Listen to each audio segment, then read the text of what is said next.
Revision में कल हम लोग 3 डायमेंशनल ज्योमेट्री में लाइन का रिवीजन किए थे। आज हम लोग 3 डायमेंशनल ज्योमेट्री में प्लेन का रिवीजन करेंगे।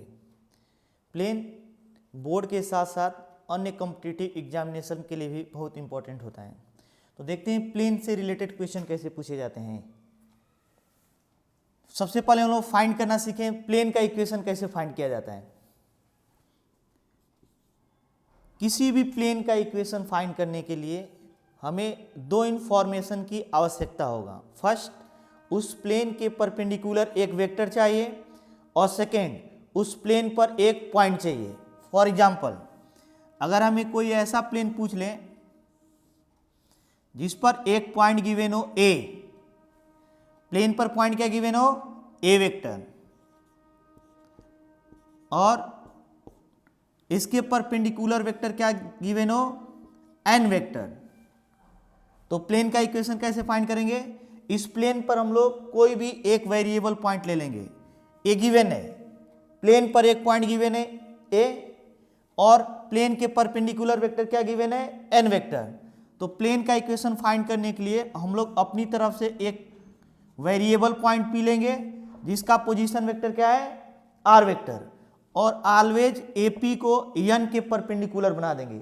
ऑलवेज एपी को एन के परपेंडिकुलर, क्यों? क्योंकि ऑलवेज हो गए तो इन दोनों का डॉट प्रोडक्ट क्या होगा 0।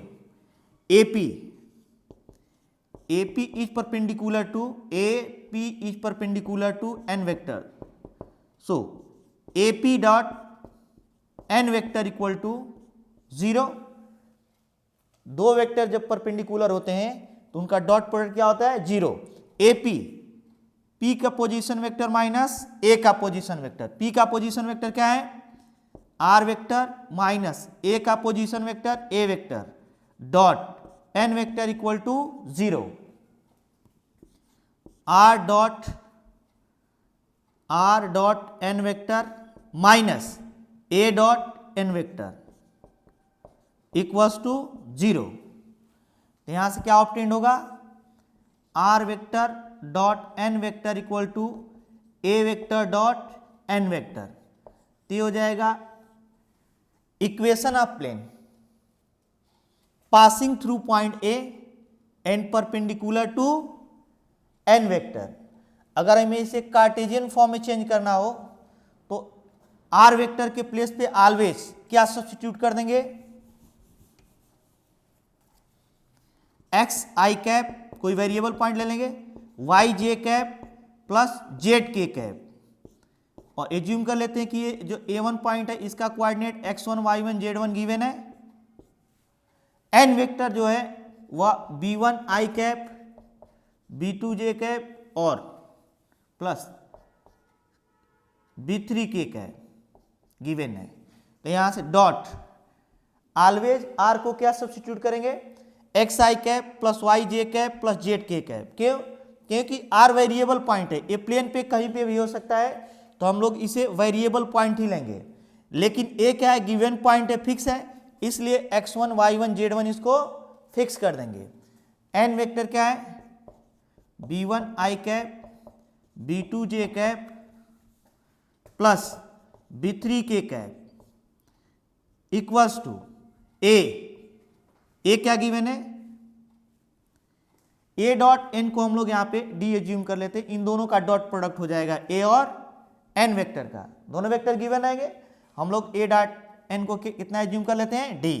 तो यहां जब डॉट प्रोडक्ट करेंगे तो x b1 plus y b2 plus z b3 equals to d, या इसको ऐसे भी लिख सकते हैं b1x plus b2y plus b3z equal to d। तो एक इक्वेशन होगा प्लेन का कार्टेशियन फॉर्म में, एक इस फॉर्म में है वेक्टर फॉर्म में, ये कार्टेशियन फॉर्म में। ये b1 b2 b3 क्या है प्लेन के परपेंडिकुलर जो वेक्टर है उसके डायरेक्शन रेशियोज है। क्या है डायरेक्शन रेशियो। अगर हमें प्लेन गिवन है और यहां से हमें प्लेन के परपेंडिकुलर वेक्टर लिखना हो तो डायरेक्टली हम लोग लिख सकते हैं। कैसे?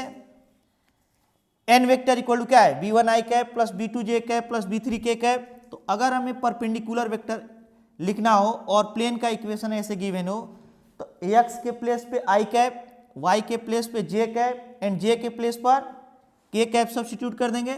b1 i cap plus b2 y क्या हो जाएगा? j cap plus b3 z क्या हो जाएगा? k cap. ये हो जाएगा n वेक्टर, ये कांस्टेंट छोड़ देंगे। For example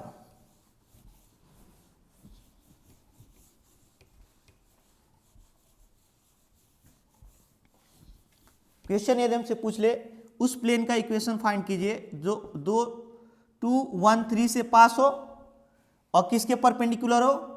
n vector equal to 2i cap plus 3j cap plus 4k cap. इस पॉइंट से होकर पास हो रहा है। पॉइंट कौन सा गिवन है? 2 1 3। परपेंडिकुलर वेक्टर क्या गिवन है? n vector equal to 2i cap plus 3j cap plus 4k cap. क्या करेंगे? ये जो पॉइंट है इसको ए वेक्टर एज्यूम कर लेंगे। A vector equal to 2i cap plus j cap plus 3k cap और इस पर कोई वेरिएबल पॉइंट p ले लेंगे r वेक्टर। तो जो AP होगा, अभी अभी हम लोग फाइंड किए थे, AP is perpendicular to n vector. तो AP और n का जो डॉट प्रोडक्ट हो जाएगा वो ऑलवेज क्या होगा जी? अगर हम कंसेप्ट से करते हैं तो ऐसे होगा। यहां से AP P minus A R vector minus A vector dot n vector equals to 0।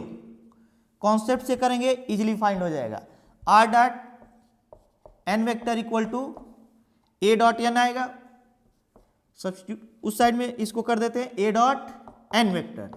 Directly हम लोग इक्वेशन भी याद कर सकते हैं या कॉन्सेप्ट से करेंगे। ऑलवेज एक पॉइंट गिवन रहेगा इस प्रकार के इक्वेशन में और एक परपेंडिकुलर वेक्टर गिवन रहेगा। एक वेरिएबल पॉइंट हम लोग अपनी तरफ से लेंगे और AP वेक्टर को ऑलवेज n के परपेंडिकुलर बनाकर डॉट प्रोडक्ट 0 ले लेंगे। यहां से हम लोग ये इक्वेशन मिल जाएगा या डायरेक्टली याद कर लेंगे। R डॉट n वेक्टर क्या है?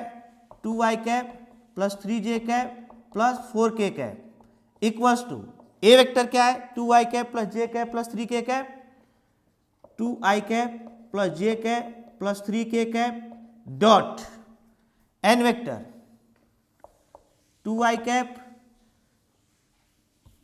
इक्वल्स टू, डायरेक्टली हम इन दोनों का डॉट प्रोडक्ट कर लेते हैं। A वेक्टर और n वेक्टर का डॉट प्रोडक्ट करेंगे तो i के कोएफिशिएंट का i के कोएफिशिएंट के साथ 2 टू द 4, j के कोएफिशिएंट का j के साथ 3 1 द 3 और k के कोएफिशिएंट का k के साथ 3 4 द 12। यहां से r dot 2i cap 3j cap plus 4k cap equals to कितना ऑब्टेंड होगा?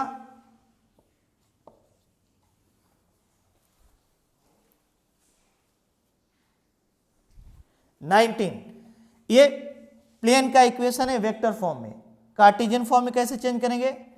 कार्टेशियन फॉर्म में चेंज करने के लिए हम लोग ऑलवेज x को r को x i cap plus y j cap plus z k cap एक वेरिएबल पॉइंट ले लेंगे और इसको इसके कंपोनेंट के फॉर्म में लिख देंगे। Dot 2i cap 3j cap plus 4k cap equals to 19। i के कोएफिशिएंट का i के साथ 2x, j के कोएफिशिएंट का j के साथ प्लस 3y, k के कोएफिशिएंट का k के साथ मल्टीप्लाई करेंगे 4z इक्वल टू 19। ये कार्टेशियन फॉर्म में।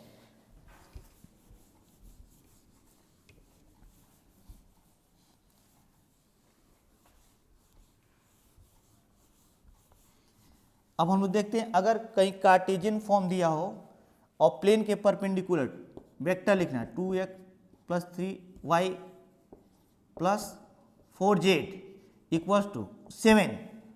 कहा दे प्लेन है, प्लेन का इक्वेशन होगा जिसमें x y z तीनों गिवन हो। प्लेन के परपेंडिकुलर अगर वेक्टर हमें फाइंड करना हो, प्लेन के परपेंडिकुलर, तो यहाँ से n vector equal to directly हम लोग फाइंड कर सकते हैं। x के प्लेस पे i कैप, y के प्लेस पे j कैप एंड z के प्लेस पे k कैप सब्स्टिट्यूट कर देंगे तो 2i cap 3j cap plus 4k cap. तो अगर प्लेन का इक्वेशन दिया हो तो प्लेन के परपेंडिकुलर हम लोग वेक्टर डायरेक्टली फाइंड कर सकते हैं। अब हम लोग देखते हैं दूसरा फॉर्म प्लेन का। अभी हम लोग जब पहला इक्वेशन फॉर्म पढ़ रहे थे प्लेन का, तो क्या देखें कि हमें प्लेन के इक्वेशन के लिए एक पॉइंट चाहिए और एक परपेंडिकुलर वेक्टर चाहिए। तो दूसरा इक्वेशन हम लोग को देता है ओरिजिन दे देगा, क्या गिवन रहेगा, ओरिजिन, और कोई प्लेन यहाँ पे देगा, इस प्लेन पर ओरिजिन से परपेंडिकुलर डिस्टेंस डी गिवन रहेगा, क्या गिवन रहेगा, डी गिवन, और इसके परपेंडिकुलर यूनिट वेक्टर दे देगा एन कैप, यहाँ पे यूनिट वेक्टर गिवन रहेगा, वेक्टर नहीं गिवन रहेगा, और ओरिजिन से इस पर परपेंडिकुलर डिस्टेंस क्या गिवन रहेगा, डी वेक्टर। तो ओ और इसको हम लोग मान लेंगे ए, क्योंकि हम लोग ए को फाइंड कर सकते हैं। कैसे फाइंड कर सकते हैं, अगर हमें इस वेक्टर को लिखना O A vector equal to magnitude into direction. Vector में क्या होता है, मैग्नीट्यूड इनटू डायरेक्शन। मैग्नीट्यूड कितना है यहाँ पे, डी के इक्वल, इसका डायरेक्शन क्या है, एन कैप, क्योंकि ए भी प्लेन के परपेंडिकुलर होगा, ए भी प्लेन के परपेंडिकुलर होगा, ये दोनों पैरेलल हो जाएंगे, दोनों की डायरेक्शन सेम होगी, मैग्नीट्यूड डी, लेकिन इसका डायरेक्शन क्या है, एन कैप। तो यहाँ से ओ ए वेक्टर इक्वल टू हो जाएगा, एज्यूम कर लेते हैं ए वेक्टर है, तो A vector minus final minus initial 0 equals to, तो ए वेक्टर यहाँ से हमें फाइंड हो जाएगा डी एन कैप, हेंस हमें इस पॉइंट का कोऑर्डिनेट फाइंड हो गया। तो हम लोग अभी अभी लिखे हैं कि अगर हमें एक पॉइंट मालूम हो, परपेंडिकुलर वेक्टर मालूम हो, तो हम लोग क्या लिखते थे equation, r dot n cap, यहाँ पे एन वेक्टर क्या सम क्या हो जाएगा, n cap equal to a dot, n vector लिख रहे थे, एन कैप हो जाएगा। यहाँ पे क्या दिया था, ओरिजिन से परपेंडिकुलर डिस्टेंस और प्लेन के परपेंडिकुलर यूनिट वेक्टर दिया हो, तो ये इक्वेशन हो जाएगा प्लेन का। और r dot n cap equal to a vector के प्लेस पे क्या हम लोग सब्स्टिट्यूट कर सकते हैं, d into n cap dot n cap, दोनों यूनिट वेक्टर है, एन डॉट एन कैप कितना हो जाएगा 1, तो r dot n equal to क्या हो जाएगा डी। ये वह उस प्लेन का इक्वेशन है जो जिस पर ओरिजिन से परपेंडिकुलर डिस्टेंस डी हो और जिसके परपेंडिकुलर यूनिट वेक्टर क्या हो, एन कैप हो। फॉर एग्जाम्पल क्वेश्चन अगर हमें ये दे दे कि उस प्लेन का इक्वेशन फाइंड कीजिए जिस पर ओरिजिन से परपेंडिकुलर डिस्टेंस हो 3 और जिस पर यूनिट वेक्टर क्या गिवन हो, एन कैप इक्वल, जिस पर वेक्टर गिवन हो, यूनिट वेक्टर ना दिया हो, जिसके परपेंडिकुलर वेक्टर दिया हो, मतलब ओरिजिन से डिस्टेंस कितना है 3 और जिसके परपेंडिकुलर वेक्टर गिवन है, यूनिट वेक्टर नहीं है, i cap plus 2j cap plus 3k cap. तो प्लेन का इक्वेशन फाइंड करने के लिए हमें यूनिट वेक्टर की आवश्यकता पड़ेगी, जबकि यहाँ पे यूनिट वेक्टर गिवन नहीं है। तो सबसे पहले हम लोग इससे यूनिट वेक्टर फाइंड करेंगे, n cap equal to n vector upon mod of n vector, vector में उसके मैग्नीट्यूड से डिवाइड कर देंगे, i cap 2j cap plus 3k cap upon root में 1 square plus 2 square plus 3 square equals to कितना हो जाएगा, i cap plus 2j cap plus 3k cap upon कितना हो जाएगा, रूट में 1 और 4 5 और 9 14 एन कैप। तो जो इक्वेशन हो जाएगा प्लेन का, r dot n cap equal to d, r dot n cap के प्लेस से क्या लिख देंगे, आई के 2j cap plus 3k cap upon यहाँ पर क्या लिखेंगे, रूट 14 इक्वल्स टू डी कितना गिवन है 3, डी कितना। तो अगर हमें ओरिजिन से परपेंडिकुलर डिस्टेंस दिया हो प्लेन पे और कोई वेक्टर दिया हो और प्लेन का इक्वेशन फाइंड करना हो, तो सबसे पहले हम लोग परपेंडिकुलर वेक्टर के हेल्प से हम लोग परपेंडिकुलर वेक्टर को यूनिट वेक्टर में चेंज कर लेंगे। जब यूनिट वेक्टर हमको फाइंड हो जाएगा तो हम लोग को फार्मूला याद रहेगा, r dot n cap equal to d. अगर यहाँ हम डायरेक्ट एन वेक्टर यूज कर देते तो रिजल्ट कुछ और आ जाता, इसलिए अगर वेक्टर दिया हो तो उससे हम लोग क्या फाइंड कर लेंगे, यूनिट वेक्टर, तब r dot n equal to क्या करेंगे डी। यहाँ से हम लोग चाहें तो 14 को उस साइड में भी कर सकते हैं, r dot i cap plus 2j cap plus 3k cap equals to कितना हो जाएगा 3√14। 3 कितना हो जाएगा 14। अब अगर हमें इस इक्वेशन में कहा इसका कार्टेशियन फॉर्म फाइंड कीजिए, कौन सा फॉर्म फाइंड कीजिए, कार्टेशियन। तो कार्टेशियन फॉर्म फाइंड करने के लिए हम लोग आर को always x i cap plus y j cap plus z k cap dot i cap plus 2j cap plus 3k cap equals to 3 कितना हो जाएगा 14। एक्स के आई के कोफिशिएंट का आई के कोफिशिएंट के साथ मल्टीप्लाई कर देंगे x, y के कोफिशिएंट का y के साथ मल्टीप्लाई कर 2y, z के कोफिशिएंट का z के साथ 3√14। ये हो जाएगा कौन सा form, Cartesian form of plane. Next देखते हैं, नेक्स्ट जो फॉर्म आएगा प्लेन का, अगर इसे हम लोग कार्टेशियन फॉर्म में चेंज करें वैसे r dot n equal to d, इसको अगर कहा जाए कार्टेशियन फॉर्म में फाइंड कीजिए तो ये जो रहेगा अभी n vector equal to a i cap plus b j cap plus c k cap दिया है, लेकिन ये डायरेक्शन रेशियो है। कौन सा क्या है, डायरेक्शन रेशियो। लेकिन यहाँ पे n कैप है तो n कैप में डायरेक्शन रेशियो ना देकर डायरेक्शन कोसाइन देता है। क्या देता है, n cap equals to l i cap plus m j cap plus n k cap. क्यों, क्योंकि अगर डायरेक्शन रेशियो दे देगा तो इसका मैग्नीट्यूड 1 नहीं होगा, लेकिन जब डायरेक्शन कोसाइन देगा, क्या देगा, डायरेक्शन कोसाइन, तो इसका मैग्नीट्यूड फाइंड करेंगे तो root l square plus m square plus n square, और हम जानते हैं इसकी वैल्यू कितनी होती है 1, तो mod of n cap equal to कितना हो जाएगा 1 हो जाएगा। तो अगर यहाँ पे वेक्टर फॉर्म में दिया है तो यहाँ पे डायरेक्शन रेशियो दिया रहेगा, और यदि यूनिट वेक्टर के फॉर्म में दिया है तो डायरेक्शन कोसाइन दिया रहेगा।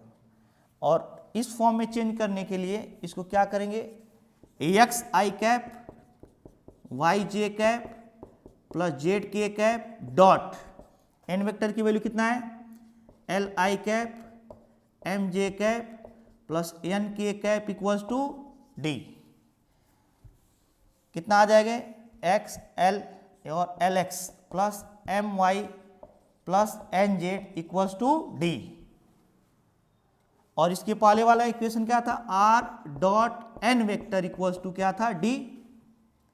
तो यहाँ पे डायरेक्शन कोसाइन है, यहाँ पे वेक्टर है तो डायरेक्शन रेशियो ही दिया रहेगा, और ये जो होगा x i cap plus y j cap plus z k cap और डॉट, इसको हम लोग चाहें तो a x a i cap plus b j cap plus c k cap equals to क्या लिखेंगे, D.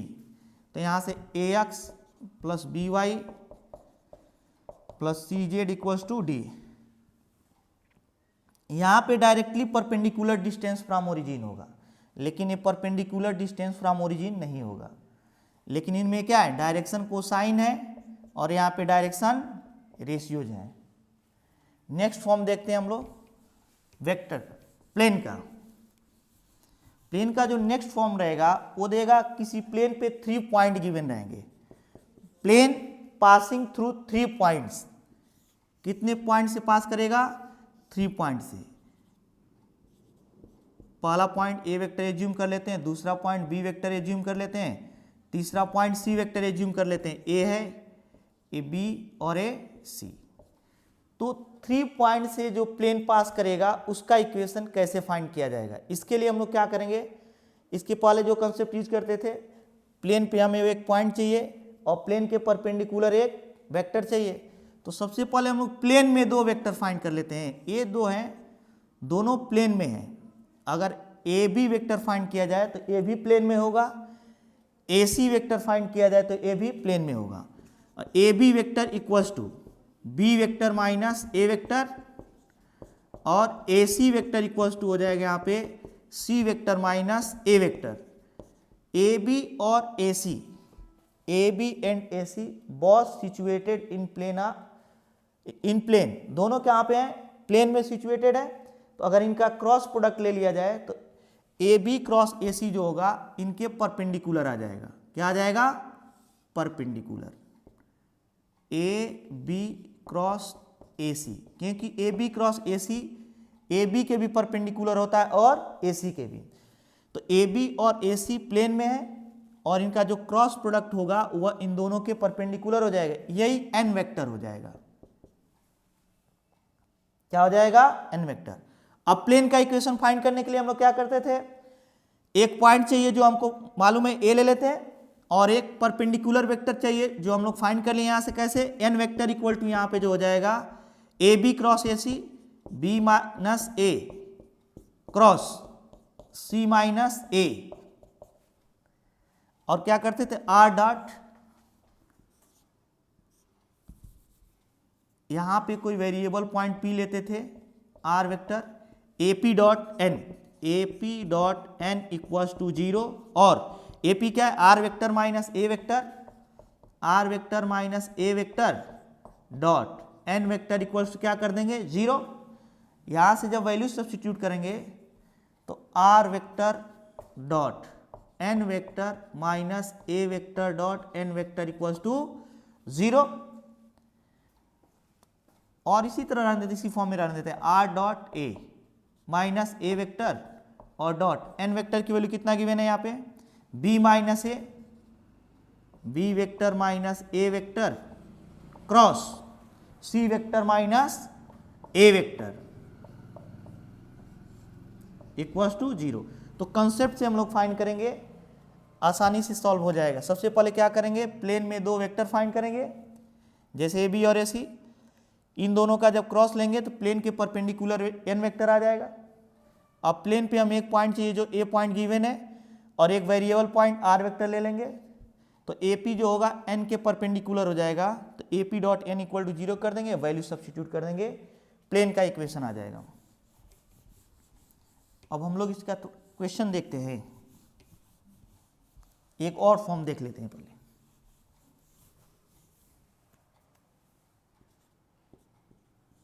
Intercept form of plane, intercept form of plane, इसमें क्या दिया रहेगा? X axis, y axis and z axis, और plane द्वारा x y and z axis पे जो इंटरसेप्ट रहेगा उसको गिवन रहेगा। एक्स एक्सिस पे जो इंटरसेप्ट है ए है, वाई एक्सिस पे जो इंटरसेप्ट है क्या है? बी है, जेड एक्सिस पे जो इंटरसेप्ट क्या है? सी है। तो इक्वेशन ऑफ प्लेन हो जाएगा x by a plus y by b plus z by c equal to 1। जैसे हम लोग इंटरसेप्ट फॉर्म ऑफ लाइन पढ़ते थे, x by a plus y by b equal to 1, इसमें बस एक और ऐड हो जाएगा z by c equal to 1। तो ये प्लेन का इंटरसेप्ट फॉर्म है। कौन सा फॉर्म है? इंटरसेप्ट फॉर्म है। क्वेश्चंस कैसे इस पे आएंगे देखते हैं हम लोग। 2x plus 3y plus 4z equals to 12। कहा दे इस प्लेन द्वारा x intercept, y intercept and z intercept को फाइंड कीजिए। तो क्या करेंगे, जो भी यहाँ पे न्यूमेरिकल वैल्यू दिया रहेगा उससे सभी में डिवाइड कर देंगे। किससे डिवाइड कर दें? 12 से। 2x upon 12 plus 3y upon 12 plus 4z upon 12 equals to 12 upon 12। जब इसको डिवाइड करेंगे तो x अपॉन कितना हो जाएगा? 6 प्लस y अपॉन क्या हो जाएगा? 4 प्लस z अपॉन क्या हो जाएगा? 3 इक्वल्स टू 1। तो अगर हमें प्लेन का इक्वेशन गिवन हो और इंटरसेप्ट फॉर्म फाइंड करना हो तो जो यहाँ पे कांस्टेंट रहेगा, अगर माइनस रहेगा तो माइनस से ही डिवाइड कर देंगे, प्लस रहेगा तो प्लस से डिवाइड करेंगे। x इंटरसेप्ट कितना हो जाएगा? 6, y इंटरसेप्ट क्या हो जाएगा? 4 एंड z इंटरसेप्ट क्या हो जाएगा? 3 हो जाएगा। क्या हो जाएगा? 3। अब हम लोग देखते हैं perpendicular distance from any point on plane. Perpendicular distance कैसे फाइंड करेंगे? Distance from a point on a plane कैसे फाइंड करेंगे? एज्यूम कर लेते हैं कि जो प्लेन है इसका इक्वेशन गिवन है ax plus b y plus c z equal to d और हमें परपेंडिकुलर ड्रा करना है x1 y1 एंड z1 से। परपेंडिकुलर कैसे ड्रा करेंगे, इसका लेंथ कितना होगा, इसके लिए सबसे पहले हम लोग क्या करेंगे, जो इक्वेशन है प्लेन का इक्वेशन गिवन रहेगा, एक पॉइंट गिवन रहेगा, कहेगा यहाँ से यहाँ तक का परपेंडिकुलर डिस्टेंस बताइए। कैसे फाइंड करेंगे, जो भी प्लेन का इक्वेशन दिया है उसको सेम वैसे ही लिख लेंगे।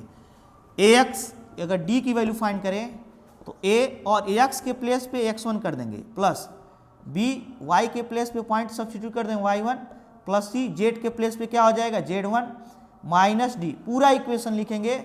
बस क्या करेंगे, x y और z के प्लेस पे x1 y1 z1 सब्स्टिट्यूट कर देंगे अपान रूट में a square plus b square plus c square, x का कोफिशिएंट y का कोफिशिएंट प्लस z के कोफिशिएंट का स्क्वायर करके ऐड करके रूट ले लेंगे और मॉडुलस ले लेंगे। क्यों मॉड क्यों ले रहे हैं, क्योंकि जो डिस्टेंस होगा वो निगेटिव नहीं होगा, इसे पॉजिटिव बनाने के लिए। तो डिस्टेंस फाइंड करना बहुत ही ईजी है। हो सकता है कि वेक्टर को इस फॉर्म में ना दे, प्लेन को r dot n cap equal to d form में दे तो कोई दिक्कत नहीं, हम लोग फिर अगेन वही करेंगे। जो यहाँ पे पॉइंट गिवन है, जो भी पॉइंट यहाँ पे गिवन रहेगा, ए वेक्टर दिया रहेगा, ए वेक्टर से इस पे परपेंडिकुलर ड्रा करना रहेगा। तो जैसे x y और z वेरिएबल है इसमें, वैसे ही यहाँ पे r वेरिएबल है। तो अगर हमें d डिस्टेंस फाइंड करना हो d, तो d को क्या लिखेंगे, r के प्लेस पे बस a वेक्टर और dot n cap minus d upon किससे भाग दिए, a square plus b square c square. Hence इससे इसका मतलब जो n वेक्टर रहेगा इससे क्या करेंगे, हम लोग डिवाइड कर देंगे। क्या करेंगे, उसके मॉडुलस से डिवाइड कर देंगे। मतलब इक्वेशन किसका लिखना है, प्लेन का ही, जो भी रहेगा बस चेंज कहाँ पे करेंगे, जो वेरिएबल पॉइंट है उसको इस फिक्स पॉइंट से सब्स्टिट्यूट कर देंगे। तो a vector dot n vector minus d अपान इसके मॉडुलस से इसको डिवाइड कर देंगे। इस पर हम लोग क्वेश्चन देखते हैं, क्वेश्चन कैसे करेंगे।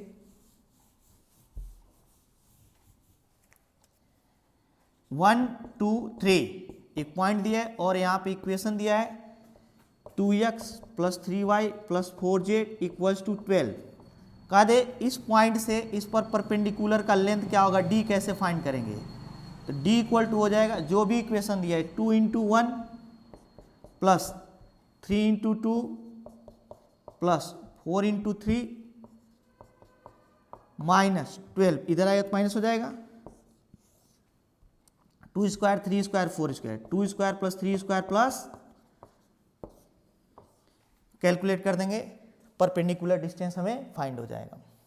अब एक क्वेश्चन ये भी पूछा जाता है कि अगर इससे इस पर परपेंडिकुलर ड्रा किया जाए तो इसका फुट क्या होगा, फुट ऑफ परपेंडिकुलर मतलब किस पॉइंट पर आकर इसको इंटरसेक्ट करेगा। देखते हैं हम लोग इसको कैसे फाइंड करेंगे।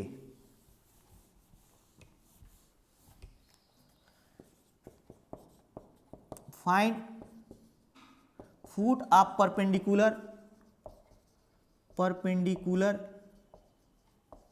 From point 1 2 3 on plane 2x plus 3y plus 4z equals to 12। तो यहाँ पे हमें प्लेन गिवन है और इस पर कहाँ से परपेंडिकुलर ड्रा करना है, 1 कामा 2 कामा 3 परपेंडिकुलर ड्रा किए। एज्यूम कर लेते हैं कि ये किस पर इंटरसेक्ट कर रहा है, x2 y2 एंड z2। एक पॉइंट लेते हैं जहां पर इंटरसेक्ट करेगा और प्लेन का इक्वेशन गिवन है हमें 2x plus 3y plus 4z equals to 12। Plane का इक्वेशन भी गिवन है। तो क्या करते हैं, प्लेन के परपेंडिकुलर वेक्टर फाइंड कर लेते हैं। n वेक्टर प्लेन के परपेंडिकुलर डायरेक्टली हम लोग लिख सकते हैं i cap j cap and k cap, 2i cap plus 3j cap plus 4k cap, 2i cap plus 3j cap plus 4k cap. अब हम लोग l का इक्वेशन फाइंड कर लेते हैं। इक्वेशन ऑफ लाइन l कैसे फाइंड करेंगे, उस लाइन का इक्वेशन जो एक पॉइंट से होकर जाए और दूसरे वेक्टर के पैरेलल हो। तो जो n वेक्टर मिला है इसी को हम लोग क्या एज्यूम कर सकते हैं, b वेक्टर। तो कल जब हम लोग रिवीजन कर रहे थे तो इस लाइन का इक्वेशन फाइंड करना सीखे थे। Equation of line l, equation of line l कैसे फाइंड करेंगे? R vector equal to a vector plus lambda into b vector. R vector equal to यहां से कितना हो जाएगा? ए वेक्टर क्या इस पॉइंट से होकर जा रहे हैं, मतलब i cap plus 2j cap plus 3k cap और प्लस लैम्डा किसके पैरेलल है? 2i cap plus 3j cap plus 4k cap. ये हम लोग कार्टेशियन फॉर्म में लिख सकते हैं, और अगर वेक्टर फॉर्म में लिख सकते हैं। कार्टेशियन फॉर्म में लिखना हो तो कैसे लिखेंगे? x माइनस जो पॉइंट गिवन रहता है 1 अपान जिसके पैरेलल आता है उसके डायरेक्शन रेशियो से डिवाइड कर देते हैं, y minus 2 upon 3 equals to z minus 3 upon 4। Equation क्या है? उस लाइन का इक्वेशन जो 1 2 3 से पास हो, 1 2 3 से पास हो, किसके पैरेलल हो? 2i cap plus 3j cap plus 4k cap. क्या करते हैं? x minus 1 upon 2 equal to y minus 2 upon 3 equal to z minus 3 upon 4। अब क्या करते हैं? इसी लाइन पर, ये जो लाइन हम लोग एल फाइंड किए हैं, इसी लाइन पे तो ये पॉइंट सिचुएटेड है, फुट ऑफ परपेंडिकुलर। क्या है? जो फुट ऑफ परपेंडिकुलर है इस लाइन पर भी सिचुएटेड है, लाइन को सेटिस्फाइड करेगा, तो लाइन के इक्वेशन में इसको सब्स्टिट्यूट कर देते हैं। लाइन के इक्वेशन में सब्स्टिट्यूट करेंगे तो x के प्लेस पे क्या हो जाएगा? x2 minus 1 upon 2 equals to y के प्लेस पे क्या कर देंगे? y2 minus 2 upon 3 equal to z के स्थान पे क्या हो जाएगा? z2 minus 3 upon 4। और इसको सॉल्व करने के लिए इसको एक वेरिएबल लैम्डा के इक्वल मान लेते हैं। ये तीनों इक्वेशन जो दिया है इसको हम लोग लैम्डा के इक्वल मान लेते हैं। तो अगर हम लोग इसको और लैम्डा को ले लें, x2 minus 1 upon 2 equals to, अगर लैम्डा लिख दें x2 minus 1 upon 2 equal to lambda, तो यहाँ से क्या हो जाएगा? x2 equal to 2 lambda plus 1। Similarly हम लोग y2 लिखे तो 3 लैम्डा और प्लस 2, y2 इक्वल क्या आ जाएगा? 3 लैम्डा प्लस 2, और z2 लिखे तो 4 लैम्डा और plus 3, z2 equal to 4 lambda plus 3। ये हम लोग कहाँ से फाइंड किए?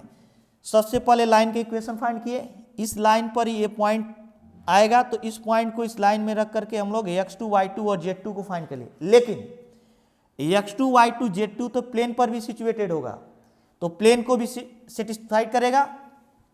तो देखते हैं हम लोग, प्लेन को सेटिस्फाइड करेगा तो क्या हो जाएगा? 2x के प्लेस पे क्या हो जाएगा? x2 plus 3y2 plus 4z2 equals to 12। कितना गिवन है? 12 है। अब क्या करते हैं? x2 y2 और z2 की वैल्यू इसमें सब्स्टिट्यूट कर देते हैं। x2 कितना गिवन है? 2 into 2 lambda plus 1 plus 3। y2 कितना गिवन है? 3 लैम्डा प्लस 2 और प्लस 4। z2 कितना गिवन है? 4 लैम्डा प्लस 3 इक्वल टू 12। तो यहाँ से हो जाएगा 4 lambda plus 2 plus 9 lambda plus 6 plus 16 lambda plus 12 equal to 12। तो यहाँ से कैंसिल कर लेते हैं, कौन कौन से पॉइंट कैंसिल हो जाएंगे? 12 और 12, 4 और 9, 13 और 16, 29 लैम्डा 2 और 6, 8 इक्वल्स टू 0। तो यहाँ से लैम्डा की वैल्यू कितना फाइंड हो जाएगा? लैम्डा की जो वैल्यू फाइंड होगी वो हो जाएगा -8 अपान 29। 8 इधर जाएगा, -8 हो जाएगा अपान 29। इस लैम्डा की वैल्यू अगर हम लोग यहाँ पे सब्स्टिट्यूट कर दें तो x2 y2 और z2 की वैल्यू फाइंड हो जाएगी। अगर इस लैम्डा की वैल्यू यहाँ पर ले जाकर हम लोग सब्स्टिट्यूट कर दें, 2 इंटू लैम्डा के स्थान पे -8 अपान 29 सॉल्व कर दें तो x2 आ जाएगा, लैम्डा की वैल्यू रखेंगे तो y2 भी आ जाएगा, z2 hence foot of perpendicular आएगा। तो फुट ऑफ परपेंडिकुलर कैसे फाइंड करेंगे? पहले हम लोग लाइन का इक्वेशन फाइंड कर लेंगे इसके हेल्प से और इस पॉइंट के हेल्प से, फिर इस लाइन पर इस पॉइंट को फुट ऑफ परपेंडिकुलर को रख करके x2 y2 और z2 को वेरिएबल के टर्म में फाइंड कर लेंगे। अगेन इस x2 y2 z2 को प्लेन में रख करके एक इक्वेशन बना लेंगे और यहाँ से x2 y2 z2 की वैल्यू सब्स्टिट्यूट करके लैम्डा की वैल्यू फाइंड कर लेंगे और इसी लैम्डा को जब इसमें सब्स्टिट्यूट करेंगे तो फुट ऑफ परपेंडिकुलर फाइंड हो जाएगा। ये तो फुट ऑफ परपेंडिकुलर किस पे है? प्लेन पर। हो सकता है कि फुट ऑफ परपेंडिकुलर लाइन पे पूछ ले, तब कैसे फाइंड करेंगे? Foot of perpendicular on line. Find foot of perpendicular from point 1 2 3 to line x minus 3 by 4 y minus 2 upon 5 equal to z plus 3 upon 6। अगर इस पर हमें फुट ऑफ परपेंडिकुलर फाइंड करना हो, प्लेन पे तो फाइंड करना सीख लिए हम लोग, तो क्या करेंगे, एक लाइन गिवन है और किस पॉइंट से इस पे फुट ऑफ परपेंडिकुलर फाइंड करना है, 1 2 एंड 3 से। जब फुट ऑफ परपेंडिकुलर ड्रा करेंगे तो कहीं यहाँ पे मिलेगा x2 y2 एंड z2, ए मान लेते हैं और फुट ऑफ परपेंडिकुलर को p एज्यूम कर लेते हैं। इस लाइन का इक्वेशन गिवन है x minus 3 upon 4 equal to y minus 2 upon 5 equal to z plus 3 upon 6। इस लाइन पर a foot of perpendicular situated होगा नहीं, इसको सेटिस्फाइड करेगा, सेटिस्फाइड कराते हैं, देखते हैं। x2 minus 3 upon 4 equal to x के प्लेस पे x2, y के प्लेस पे y2, y2 minus 2 upon 5 equal to z2 plus 3 upon 6, और इसको हम लोग लैम्डा के इक्वल कर लेते हैं। अब क्या हो जाएगा, यहाँ से x2 अगर फाइंड करें तो x2 कितना आ जाएगा, x2 इक्वल टू 4 लैम्डा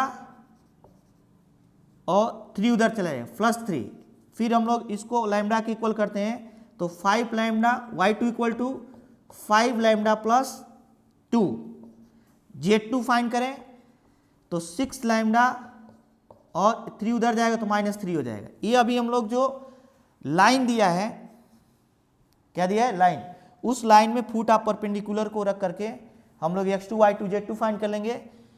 और जो AP लाइन होगा वह EL के पैरेलल होगा कि नहीं, पैरेलल होगा, और EL किसके परपेंडिकुलर, सॉरी, AP जो लाइन होगा वह EL के क्या होगा, परपेंडिकुलर होगा, और EL किसके पैरेलल हो जाएगा, L लाइन जो होगी वह 4i cap n vector equal to 4i cap plus 5j cap plus 6k cap के पैरेलल होगी। यहाँ पे पॉइंट हम लोग लिए थे x2 y2 एंड z2, तो हम लोग AP वेक्टर भी फाइंड कर सकते हैं। AP वेक्टर कैसे फाइंड करेंगे, देखते हैं। AP vector equals to x2 minus, और AP वेक्टर क्या होगा, और dot AP vector dot n vector equal to हम लोग क्या कर सकते हैं, 0, क्यों, क्योंकि AP वेक्टर n के क्या है, परपेंडिकुलर है। तो यहाँ से हम लोग लिख सकते हैं x2 minus 1 into i cap plus y2 minus 2 into j cap plus z2 minus 3 into k cap, और डॉट n वेक्टर की वैल्यू क्या है, 4i cap plus 5j cap plus 6k cap equals to कितना हो जाएगा, 0। जब dot product करेंगे तो i के कोफिशिएंट का i के साथ 4 x2 minus 1 plus 5 y2 minus 2 plus 6 z2 minus 3 equals to 0। तो यहाँ से हम लोग इसको सॉल्व करेंगे, 1 2 3, x2 की वैल्यू कितना गिवन है, 4, x2 की वैल्यू गिवन है 4 लैम्डा प्लस 3 और -1 प्लस 5, y2 की वैल्यू कितना गिवन है, 5 लैम्डा प्लस 2 -2 प्लस 6, z2 की वैल्यू क्या है, 6 लैम्डा -3 और -3 इक्वल्स टू क्या हो जाएगा, 0। यहाँ से सॉल्व करके लैम्डा की वैल्यू फाइंड कर लेंगे और यही लैम्डा की वैल्यू यहाँ पे सब्स्टिट्यूट कर देंगे तो हमें फुट ऑफ परपेंडिकुलर फाइंड हो जाएगा। तो प्लेन पर भी हम लोग फुट ऑफ परपेंडिकुलर फाइंड कर सकते हैं और लाइन पर भी फुट ऑफ परपेंडिकुलर फाइंड कर सकते हैं। अब कुछ देखते हैं प्लेन का इक्वेशन और भी किस फॉर्म में दे सकता है।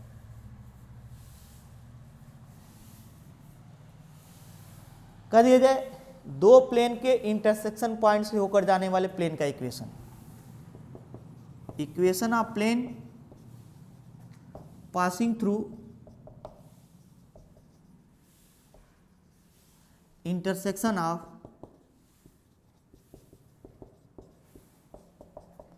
To plane, intersection of two plane.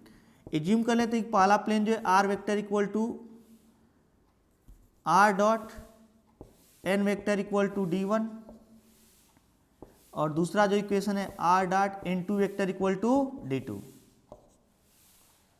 तो कह दीजिए हमें इक्वेशन ऑफ प्लेन दोनों के इंटरसेक्शन पॉइंट से होकर जाने वाला जो प्लेन होगा उसका इक्वेशन क्या होगा, मीनिंग क्या हुआ, एक प्लेन ए है फर्स्ट प्लेन और सेकेंड प्लेन ए है, इन दोनों का अगर इंटरसेक्शन देखा जाए इंटरसेक्शन पॉइंट तो ये होगा इंटरसेक्शन, एक प्लेन ए है दूसरा प्लेन ए है और तीसरा प्लेन, इसका इक्वेशन फाइंड करना है, इसका एक प्लेन दो प्लेन और इसका इक्वेशन फाइंड करना है जो बीच वाला है।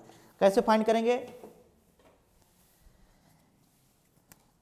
पहले प्लेन को जैसे वैसे लिख लेंगे माइनस d1, पहला plane r dot n1 vector minus d1 plus दूसरा प्लेन भी वैसे लिखेंगे लेकिन दूसरे के साथ कोई एक वेरिएबल लगा देंगे lambda r dot n2 vector equal to r dot n2 vector minus d2 equal to 0।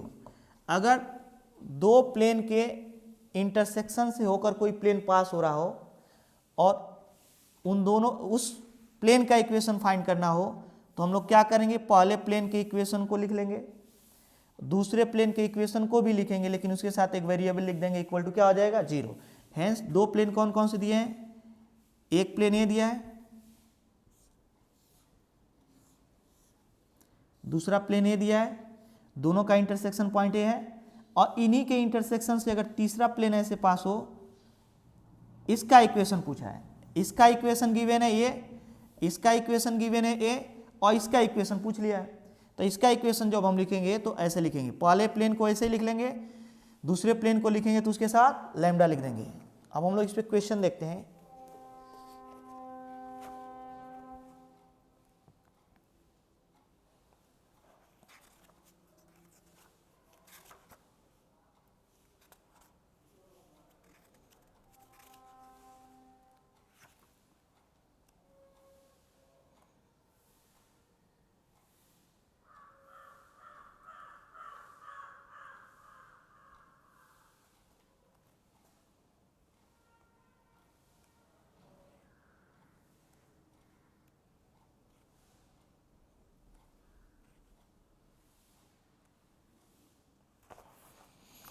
Question देखते हैं हम लोग इसमें एनसीईआरटी से ही बहुत सारे मिसक्लिनियस में भी दिए हैं क्वेश्चन इसके और एक्सरसाइज में भी, और इंपॉर्टेंट टॉपिक भी है एक, कह रहा है find equation of plane, equation of plane passing through intersection of r dot i cap plus j cap plus k cap equals to 6 and r dot 2i cap plus 3j cap plus 4k cap equals to -5।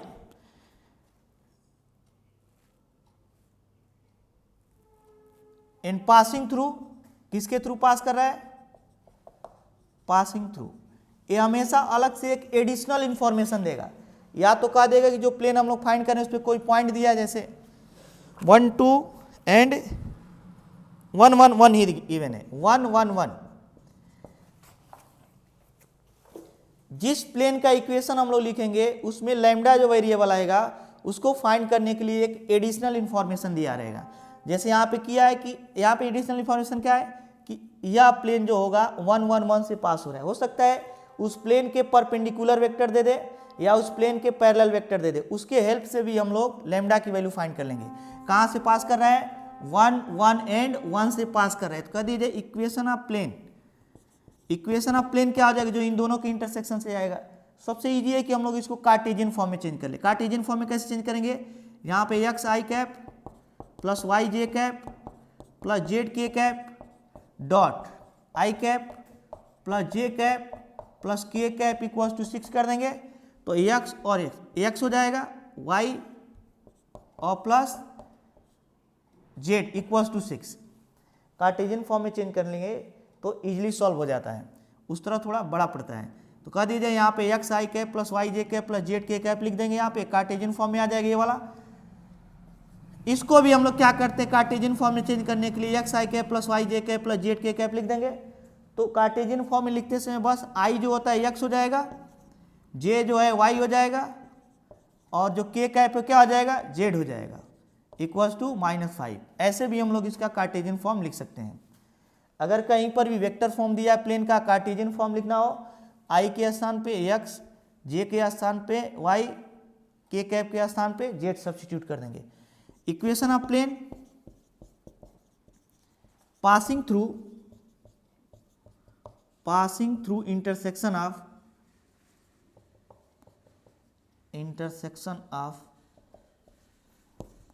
Both plane, दोनों plane के intersection से जो पास करेगा। तो पहला equation तो वैसे ही लिख लेंगे, x plus y plus z -6 और प्लस दूसरे के साथ लैम्डा लिख देंगे 2x plus 3y plus 4z और प्लस 5 इक्वल टू 0। जब भी दो प्लेन के इंटरसेक्शन से कोई प्लेन जाएगा, उनका इक्वेशन लिखने के लिए पहले प्लेन को वैसे ही लिख देंगे, दूसरे प्लेन का इक्वेशन लिखेंगे तो उसके साथ लैम्डा ऐड कर देंगे।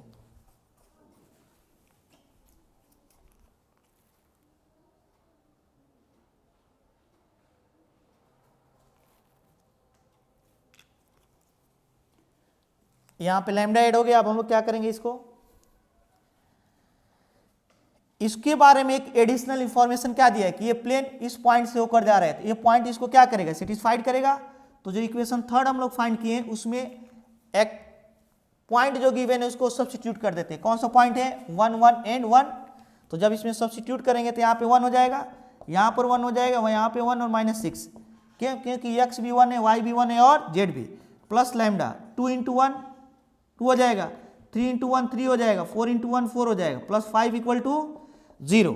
तो ये 3 और -6, -3 प्लस लैम्डा और क्या बचे 2 और 3 5 9 और 14 इक्वल्स टू 0। तो यहाँ से लैम्डा की जो वैल्यू आ जाएगी 3 उधर चला जाएगा, 3/14। अभी लैम्डा की वैल्यू ले जाकर जब हम सब्स्टिट्यूट करेंगे इक्वेशन नंबर थर्ड में, तो जो हमें रिक्वायर्ड इक्वेशन चाहिए वो ऑब्टेन हो जाएगा। तो from equation third equation third से ऐसे फाइंड कर लेंगे क्या, x plus y plus z और प्लस लैम्डा के प्लेस पे क्या रख देंगे 3/14 और जो गिवन है 2x plus 3y plus 4z equal plus 5 equal to 0। तो अब हम इसको सॉल्व करके प्लेन का इक्वेशन फाइंड कर लेंगे। अगेन हम लोग देखते हैं angle between two planes, angle between two planes.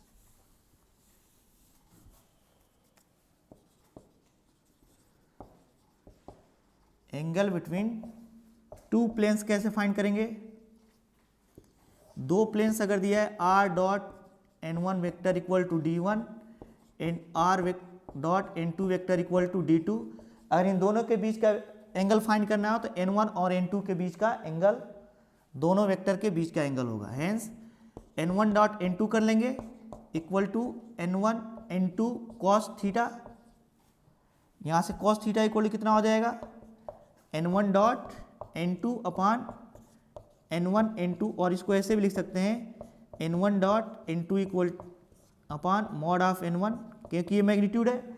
या तो एरो हटा देंगे तो मॉड हटा देंगे तो ऐसे लिखेंगे, या तो एरो लिखेंगे तो मॉड लिखना पड़ेगा, और n2 वेक्टर। तो दो अगर प्लेन के बीच का एंगल फाइंड करना हो तो ऐसे हम लोग फाइंड कर लेंगे। फॉर एग्जाम्पल एक एग्जाम्पल देखते हैं इस पर, आर वेक्टर या ऐसे दे दे 2x plus 3y plus 4z equal to 7 and x minus y plus 3z equal to 5। तो कह दें इसके परपेंडिकुलर वेक्टर क्या होगा, n1 vector equals to 2y cap plus 3j cap plus 4k cap. क्या करेंगे i cap j cap and k cap कर देंगे। इसके परपेंडिकुलर वेक्टर क्या होगा, n2 वेक्टर इक्वल टू हो जाएगा यहाँ से i cap minus j cap plus 3k cap. तो इन दोनों के बीच का जो एंगल होगा वही इन दोनों प्लेन के बीच का एंगल हो जाएगा।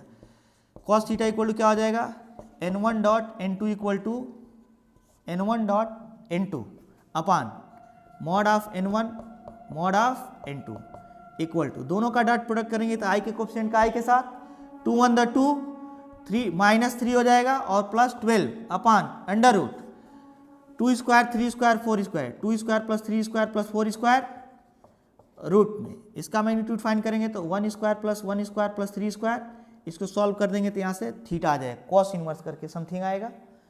तो दो प्लेन के बीच का एंगल ऐसे हम लोग फाइंड कर सकते हैं। नेक्स्ट जो है वो क्या है,